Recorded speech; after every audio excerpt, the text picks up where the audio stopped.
Teman-teman, komputer adalah bagian penting dari kehidupan kita saat ini. Tapi, tahukah kamu bagaimana komputer berkembang dari mesin besar yang memenuhi satu ruangan menjadi laptop dan smartphone yang bisa kita bawa kemana-mana?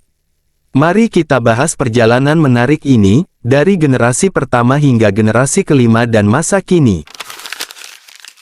Pertama-tama, saya akan menjelaskan kenapa kita harus mengetahui sejarah komputasi. Melalui video ini, kita akan menelusuri bagaimana komputer berkembang dari mesin besar yang sederhana, hingga menjadi teknologi cerdas yang kita gunakan setiap hari.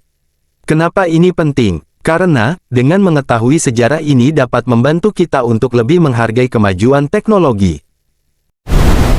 Sejarah komputasi bermula dari alat hitung sederhana seperti sempoa yang digunakan ribuan tahun lalu. Pada abad ke-17, Blaise Pascal dan Leibniz menciptakan mesin hitung mekanik pertama. Lalu di abad ke-19, Charles Babbage merancang analytical engine, cikal bakal komputer modern, dengan Ada Lovelace sebagai programmer pertamanya. Dari sinilah, perjalanan menuju komputer elektronik modern pun dimulai. Perkembangan komputer diawali dengan adanya era mesin mekanis, yaitu awal penemuan mesin hitung yang kompleks dan baik. Lalu dilanjutkan ke era mesin elektromekanis, yang dimana konsep komputer yang lebih modern mulai muncul ke permukaan. Contoh sederhananya adalah mesin Packard yang ditemukan pada awal abad ke-20.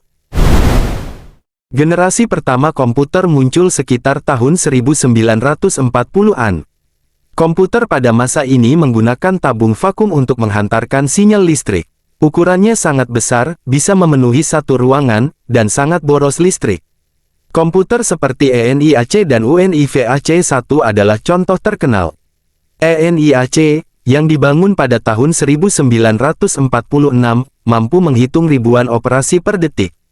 Tapi membutuhkan ribuan tabung vakum yang sering rusak. UNIVAC-1, buatan tahun 1951, bahkan menjadi komputer pertama yang digunakan secara komersial. Pada masa ini, pemrograman dilakukan dengan kartu berlubang dan bahasa mesin. Generasi kedua dimulai ketika transistor menggantikan tabung vakum. Transistor membuat komputer menjadi lebih kecil, lebih cepat, dan lebih hemat energi. Bahasa pemrograman tingkat tinggi seperti COBOL dan FORTRAN mulai digunakan. Membuat komputer lebih mudah diprogram dan bermanfaat di dunia bisnis serta ilmu pengetahuan. Salah satu komputer terkenal pada masa ini adalah IBM 1401, yang banyak digunakan oleh perusahaan-perusahaan besar di seluruh dunia.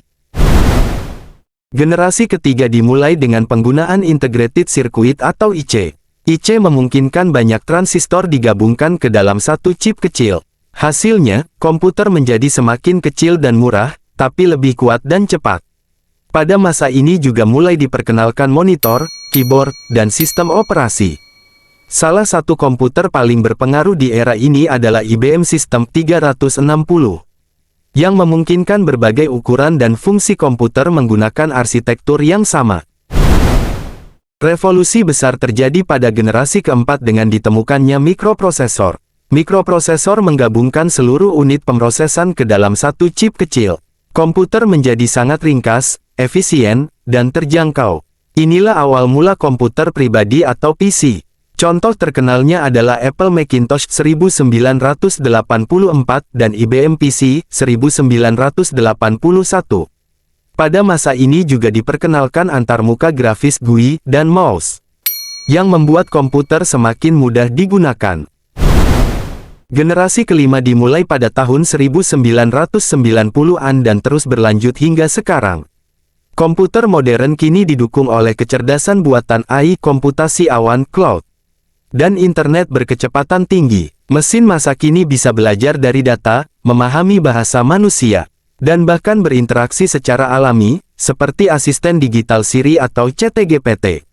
Kini, komputer tidak hanya di meja kerja, tapi juga di genggaman kita. Lewat smartphone dan perangkat pintar lainnya.